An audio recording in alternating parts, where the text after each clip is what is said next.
আসসালামু আলাইকুম প্রিয় দর্শক, আমরা এই মুহূর্তে আছি মাহবুল আলম এতিমখানা ও মাদ্রাসা, হাফিজিয়া মাদ্রাসা ও এতিমখানা, যেটা 2006 সালে প্রতিষ্ঠিত হয়েছে।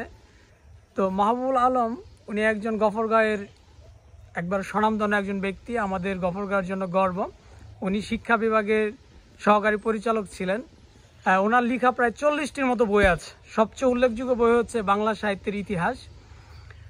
এছাড়া ওনার হচ্ছে সমাজসেবা এবং গফরগাঁয়ের জন্য অনেক অবদান আছে। আমরা যেটা দেখতে পাচ্ছি আমাদের সামনে এই যে এতিমখানা, তো চমৎকার একটি জায়গায় এই এতিমখানাটি আছে, হাতিখোলা এটা অবস্থিত।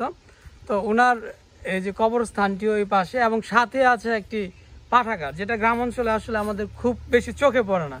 তো উনি এইটা করেছেন 2012 সালে এটা করেছেন, এবং উনি গত হয়েছেন 2015 সালে। হাতিখোলা পাঠাগার আমরা দেখতে পাচ্ছি। প্রফেসর মাহবুবুল আলম উনি অনেকগুলো কলেজ এবং বিশ্ববিদ্যালয়ে পড়িয়েছেন।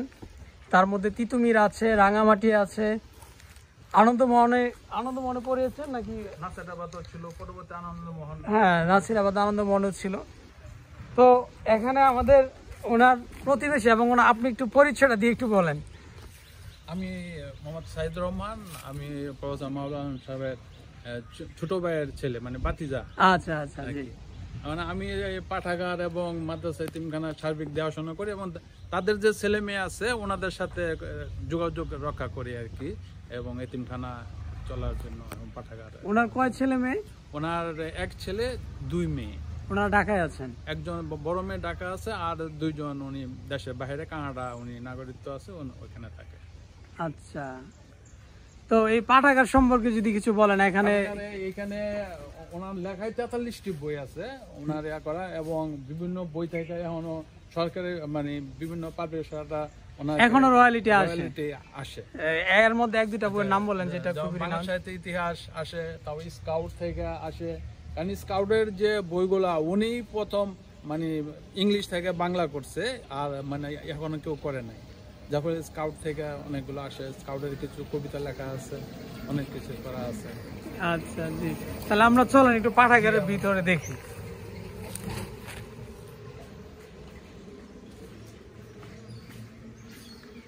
হাতিখোলা পাঠাগার, যেটার প্রতিষ্ঠাতা প্রফেসর মাহবুবুল আলম, উদ্বোধন করেছেন professor doctor Mohammad Ataur Rahman MBBS MS, সাবেক অধ্যক্ষ কুমিল্লা মেডিকেল কলেজ। উনি হচ্ছে ওনার বড় মেয়ের জামাই। হ্যাঁ, জামাতা জি। তাহলে মানে ওনারা সবাই রিনাউন্ড এবং প্রতিষ্ঠিত ছিলেন, এবং চমৎকার একটি পাঠাগার। এখানে ওনার বইগুলো সব লিস্ট দেওয়া আছে সুন্দরভাবে। বাংলা ভাষার ব্যাকরণ, ভালোবাসায় লেখালেখি, বাংলা ছন্দের রূপরেখা, বাংলা সাহিত্যের ইতিহাস, যেটা এখন পর্যন্ত চলমান, বাংলা সাহিত্যের প্রাচীন মধ্য আধুনিক যুগের পূর্ণাঙ্গ ইতিহাস, এই বইটাতে আছে বাংলা সাহিত্যের ইতিহাস। তো মোট 43টি বই উনি লিখেছেন।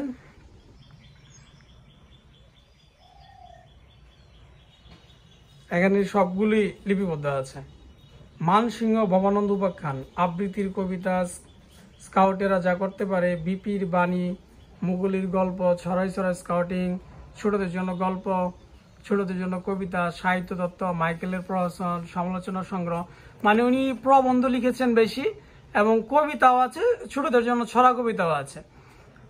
ইতিহাসেরও বই আছে, যেহেতু প্রথমে ইতিহাস আমরা পড়লাম, বাংলা ভাষার ব্যাকরণ এবং বাংলা সাহিত্যের ইতিহাস। এছাড়া নিচে আরেকটা দেখতে পাচ্ছি, এই যে মাইকেলের প্রহসন, এটা একটা গবেষণামূলক বই। ব্যবহারিক বাংলা নিচে আরেকটা আছে, ভাষা সৌরভ ব্যাকরণ রচনা, মানসিংহ ভবানন্দ উপাখ্যান, এগুলো হচ্ছে গবেষণামূলক প্রবন্ধ গ্রন্থ। তো উনি আসলে সমৃদ্ধ, সবগুলো বই সমৃদ্ধ বই, এবং নিজেও সমৃদ্ধ ছিলেন, এবং সমাজকে সমৃদ্ধ করার জন্য এই পাঠাগার সৃষ্টি করেছেন। আমরা পাঠাগারের ভিতরে যদি দেখি, চমৎকার একটি পাঠাগার, আসলে অনেক বড় স্পেস আছে, অনেক বইও আছে।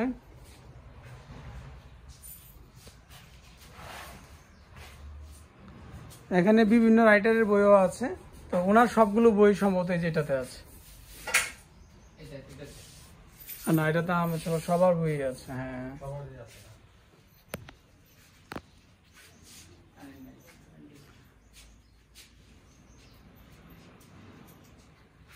হুজুর হচ্ছেন এই মাদ্রাসা। আপনি একটু পরিচয় দেন তো। আসসালামু আলাইকুম ওয়া রাহমাতুল্লাহ। এই মাদ্রাসার মধ্যে আমি দায়িত্বে আছে আর কি। আচ্ছা, এই মাদ্রাসা এখন ছাত্র কতজন আছে? ছাত্র আছে আমাদের এখানে বর্তমান 60 জন। যাক আলহামদুলিল্লাহ, ভালো আছেন 4 জন। আচ্ছা, আপনারা তো মাহবুল আলম সাহেবকে পাইছেন? জি না, আপনি পান নাই? আমি পান নাই, পাইছি না। যাক, মাহবুল আলম সাহেব একজন অত্যন্ত স্বনামধন্য মানুষ এবং উনি যে কৃতিত্ব রেখেছেন গফরগাঁওয়ের জন্য এবং ওনার ব্যক্তিগতভাবে ওনার পরিবারের জন্য এবং এই যে সমাজের জন্য, এটা আমাদের জন্য অত্যন্ত গর্বের। তা আমাদের এই প্রজন্ম, আমরা যেহেতু একেবারেই ছোট, এই নতুন প্রজন্ম ওনার সম্পর্কে অতটা আসলে জানেন না, কারণ উনি যেহেতু গত হয়ে গেছেন 2015, যাদের জন্ম 2020-এ কিংবা 1995-96 মানে 90-এর দশকে, ওরা হয়তো এরকম ভাবে জানে না। বিশেষ করে আমিও কিন্তু জানতাম না। তো আমি এই যে বিভিন্ন জায়গায় লেখকদের খোঁজাখুঁজির জন্য বা গবেষণার জন্য বা ইতিহাস ঐতিহ্য নিয়ে একটু ঘাটাঘাটি করছি বিধায় আমি জানতে পারছি, এবং আমি নিজের এই দায়িত্ববোধ থেকেই অন্যদেরকে জানানোর জন্য এই কাজগুলো করছি। তো সবাই ভালো থাকুন। হুজুরকে অনেক ধন্যবাদ, আমাদের জন্য দোয়া করেন। এই যে আমার সাথে সাইদ ভাই ছিলেন, জি, অনেক কষ্ট করে আসলেন আমার জন্য, ওনাকে অনেক ধন্যবাদ। ভালো থাকবেন।